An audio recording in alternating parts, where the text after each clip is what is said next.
Baiklah, Assalamualaikum warahmatullahi wabarakatuh. Perkenalkan, saya Lara Syafira dengan NIM 21129062 dari seksi 21BB07. Saya akan menjelaskan mengenai materi hakikat IPA sebagai proses, sebagai produk, dan sebagai sikap ilmiah.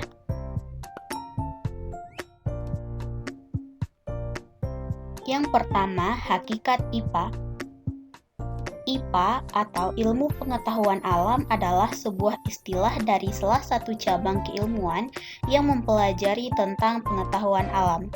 Menurut Pata Bundu pada tahun 2006 halaman 9, sains didefinisikan secara harfiah yang berasal dari kata natural science. Natural artinya alamiah dan berhubungan dengan alam, sedangkan sains artinya ilmu pengetahuan, sehingga natural science memiliki arti ilmu pengetahuan tentang alam. Jadi, IPA merupakan hasil informasi yang bersifat rasional dan objektif dengan berdasar pada penginderaan manusia terhadap fenomena yang terjadi di alam semesta ini. James B. Conan mendeskripsikan IPA sebagai rangkaian konsep dan pola konseptual yang saling berkaitan yang dihasilkan dari eksperimen dan observasi. Hasil-hasil eksperimen dan observasi yang diperoleh sebelumnya menjadi bekal bagi eksperimen observasi selanjutnya, sehingga memungkinkan ilmu pengetahuan tersebut untuk terus berkembang.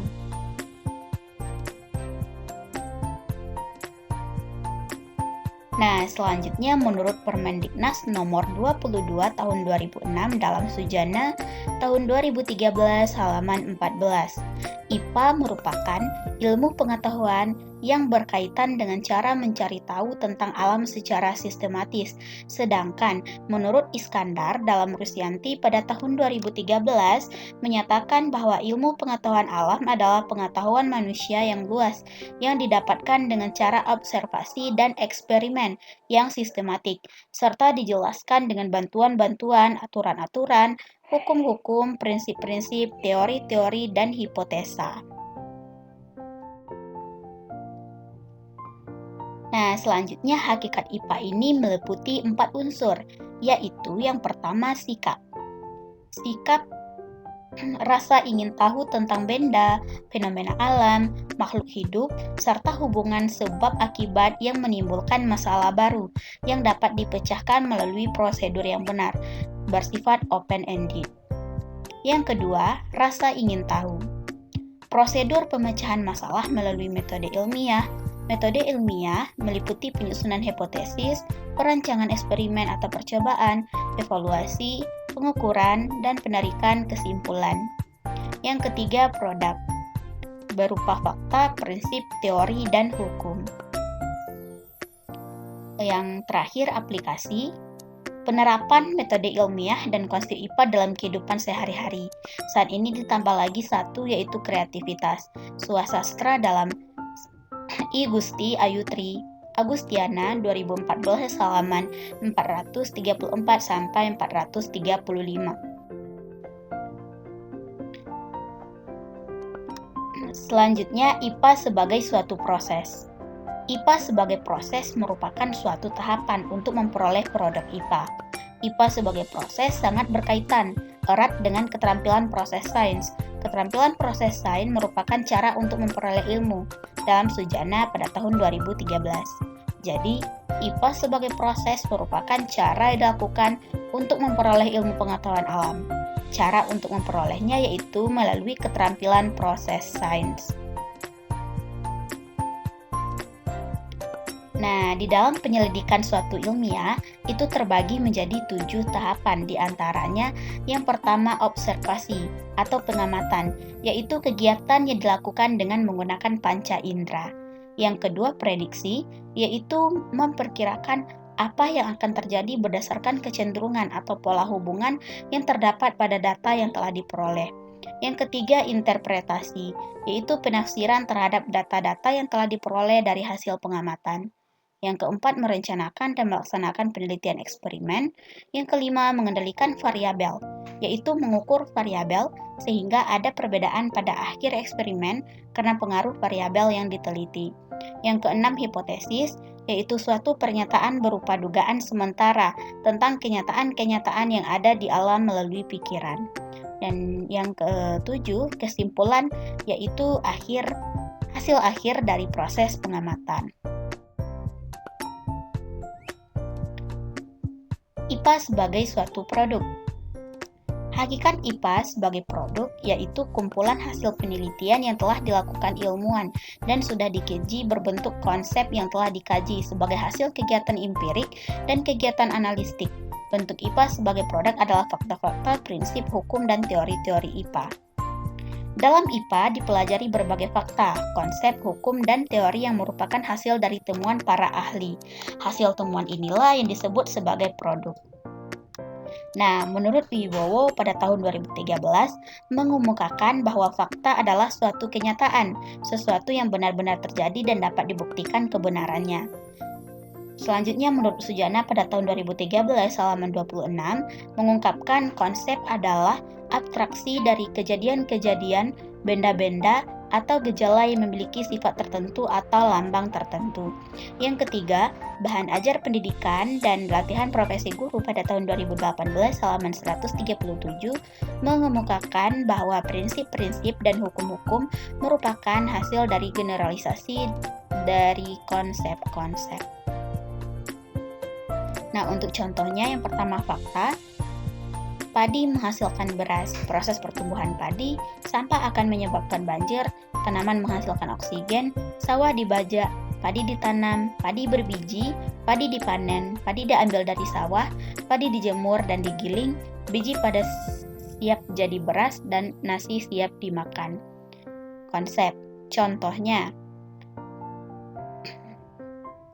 lumbung padi, benih, biji padi, perkecempahan, sekam, bibit, pantai, dataran tinggi, dataran rendah. Yang ketiga, prinsip dapat kita lihat dari jika banjir terjadi, padi tidak akan tumbuh. Jumlah penduduk yang meningkat akan meningkatkan kebutuhan yang besar terhadap padi. Contoh yang selanjutnya, fakta. Tumbuhan hijau membuat segar udara karena menghasilkan oksigen. Bunga membuat rumah menjadi indah dan enak dipandang mata. Konsep. Contohnya, akar, bunga, daun, batang, buah, tumbuhan biji, fotosintesis, dan klorofil. Prinsip. Contohnya, jika tumbuhan tidak punya akar, maka tumbuhan mudah dicabut, mudah roboh, atau hanyut saat hujan. IPA sebagai suatu sikap ilmiah. Selain IPA sebagai produk dan IPA sebagai proses, ada pula IPA sebagai sikap ilmiah. Menurut Widodo dan kawan-kawan pada tahun 2010, sikap ilmiah terbentuk karena sifat sains itu sendiri.